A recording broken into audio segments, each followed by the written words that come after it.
ছোট্ট সংসারটাকে কিভাবে সুন্দর করে সাজিয়ে গুছিয়ে রাখার চেষ্টা করি সেটাই এই ভিডিওতে তোমাদের সঙ্গে শেয়ার করব। Hello everyone, good morning. তোমরা সবাই কেমন আছো? আমার চ্যানেলে তোমাদের সবাইকে জানাই অনেক স্বাগত। আমাদের প্রতিটা মানুষেরই সকালটা যদি দেরি করে শুরু হয় সারাটা দিন কিন্তু আমরা পিছিয়ে পড়ি। তো যাই হোক, দেখো আজকে তোমাদের দেখাবো কিভাবে আমি ঘর বাড়ি গুছিয়ে পরিষ্কার পরিচ্ছন্ন রাখি, তারই একটা টিপস তোমাদের সঙ্গে আজকে আমি এই ভিডিওতে শেয়ার করব। হাউস ওয়াইফের কিন্তু সারাটা দিন সংসারের পেছনে প্রচুর পরিশ্রম থাকে, আর তার থেকেও বড় কথা হলো প্রচুর দায় দায়িত্ব থাকে। তো সেই দায় দায়িত্বগুলো ঠিকঠাক করে পালন করতে গেলে তোমাকে বুদ্ধি করে কাজ করতে হবে। তো দেখো সকালবেলায় কিন্তু আমার বাসি কাজকর্ম মোটামুটি হয়ে গেছে। সকালে কিন্তু পরিষ্কার পরিচ্ছন্ন করে ঘরবাড়ি ঝাড় দিয়ে মুছে নিতে পারলে অনেকটা কাজ কিন্তু সারাদিনের এগিয়ে যায়। তো দেখো মাম্মাম এখন স্কুলে যাবে, মাম্মামকে রেডি করিয়ে নেব। এইটাও কিন্তু একটা দায়িত্বের মধ্যে পড়ে যায় আমাদের, যে ছেলেপেলেকে গুছিয়ে খাইয়ে পরিষ্কার পরিচ্ছন্ন করে স্নান করিয়ে স্কুলে পাঠানো। তো দেখো মাম্মাম এখন টাটা বাই বাই দিয়ে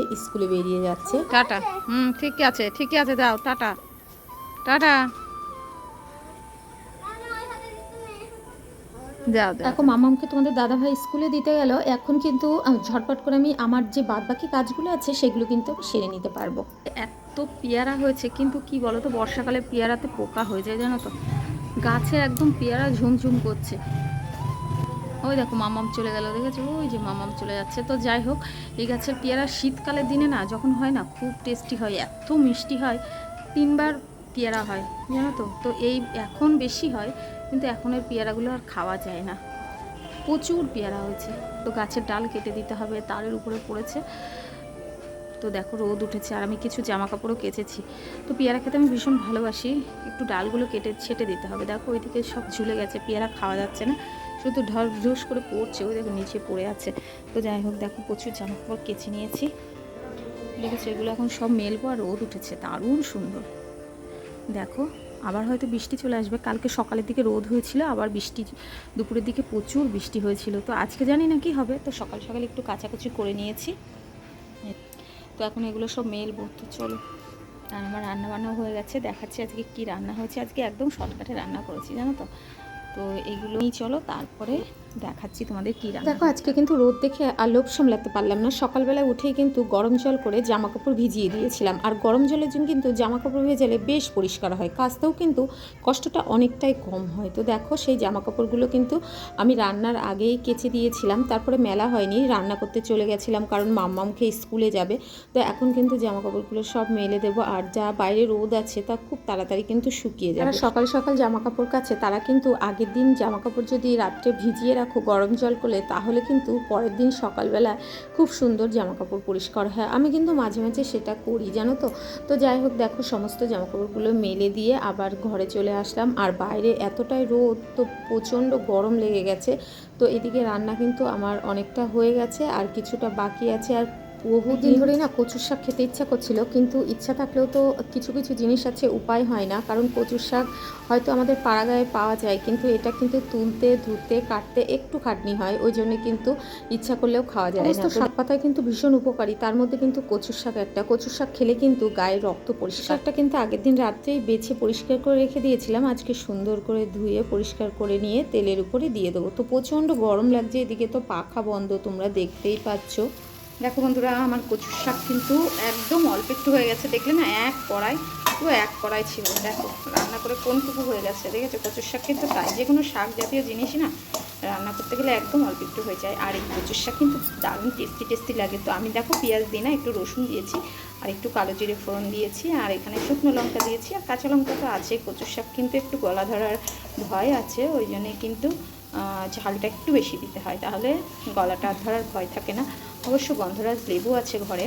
তো দেখো গন্ধরাজ লেবু আছে, আর এমনি লেবু আছে। তো লেবু দিয়ে নেবো একটু, তাহলে কিন্তু আর গলা ধরার একটু ভয় থাকবে না। তো চলো, দেখো কচুর শাকটা আর একটু নাড়াচাড়া করে নিয়ে আমি নামিয়ে নেবো। আর কচুর শাক খেতে কিন্তু আমি মনে করি বাঙালিদের সবাই ভালোবাসে, মানে বাঙালিদের একটা প্রিয় খাবার বলতে পারো কচুর শাক। শুভ সন্ধ্যা বন্ধুরা। তারপর দেখো ভিডিওটা আর কন্টিনিউ করা হয়নি। কি বলো তো, আমাদের মতন হাউস ওয়াইফদের না কাজ করতে করতে কিছু সময় কিন্তু আমরা ক্লান্তি বোধ করি, তো তার জন্যই আর আলসেমি করি কিন্তু আমি ভিডিওটা কন্টিনিউ করিনি। তো দেখো সন্ধ্যাবেলায় চলে এসেছি, প্রচুর জামা কাপড় কেচে নিয়েছিলাম, তোমাদের তো দেখালাম। তো সেইগুলো কিন্তু এখন গুছিয়ে রাখার পালা। আর এগুলো কিন্তু শুকিয়ে গেছে, সুন্দরভাবে শুকিয়ে গেছে। তো সব জামা কাপড় কিন্তু এইভাবে কিন্তু পরিপাটি করে আমি গুছিয়ে রাখবো। তো যখনই জামা কাপড় কাচবে তখনই দেখবে সেই জামা কাপড়টা শুকিয়ে গেলে ঘরে এনে যদি গুছিয়ে পরিপাটি করে রাখো, তাহলে কিন্তু এক জায়গায় অনেক জামা কাপড় জড়ো হবে না। আর এক জায়গায় অনেক জামা কাপড় জড়ো হলে সেটা কিন্তু গোছাতে অনেকটাই কষ্ট হয়। তো যাই হোক, দেখো এদিকে কিন্তু জামা কাপড় গোছানো আমার কমপ্লিট হয়ে গেল। ওই ঘরে গুছিয়ে চলে আসলাম, মানে ছেলের ঘরটা পুরো পরিপাটি করে গুছিয়ে আমি এদিকে বাইরে চলে এসেছি। এবার ডাইনিংটাকে সুন্দর করে গুছিয়ে নেব। তো অনেকগুলো ঘর থাকলে কিন্তু কাজটাও অনেকটাই বেড়ে যায়।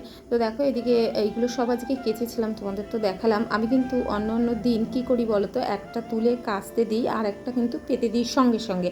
দেখবে এমন হয় যে যেদিন তুমি জামা কাপড় বলো, বেড কভার বলো, কাচার জন্য বের করবে, সেই দিনই তোমার বাড়িতে কোনো না কোনো গেস্ট আসবে। না তোমাদের সঙ্গে হয় কিনা, কিন্তু এটা কিন্তু আমার সঙ্গে অনেকবার হয়েছে। তো সেই জন্যই কিন্তু আমি ঘরে যেটা কাঁচা থাকে সেটা পেতে দিই, তাহলে কিন্তু ঘর বাড়ি আর অগোছালো লাগে না। তো যাই হোক, দেখো এদিকে আমার গোছানো কমপ্লিট হয়ে গেছে। আর এইগুলো কিন্তু আমি আজকে সকালের দিকে একটু মুছেও রেখেছিলাম। আর দেখবে যে কোনো ফার্নিচার বলো, রেগুলার যদি একটু হালকা হাতে রেগুলার মুছে নাও, তাহলে দেখবে ধুলোটা কিন্তু পড়ে না। আর একদিন করতে গেলে কিন্তু মাসে ভীষণ কষ্ট হয়। দেখো আমি কিন্তু রাত্রের সব জিনিসগুলো গুছিয়ে সুন্দর করে রেখে দিলাম, কালকে একটু কষ্টটা কম হবে। যদি হাউসওয়াইফ যদি কিছু টিপস মেনে কাজ করে, তাহলে কিন্তু কাজগুলো খুব ইজি হয়। তো দেখো আমার রান্নাঘর, ডাইনিং রুম, বেডরুম সবই মোটামুটি গোছানো কমপ্লিট হয়ে গেল। তো রাত্রেবেলায় এরকম গুছিয়ে ঘুমালে না বেশ ঘুমটা ভালো হয় বলো।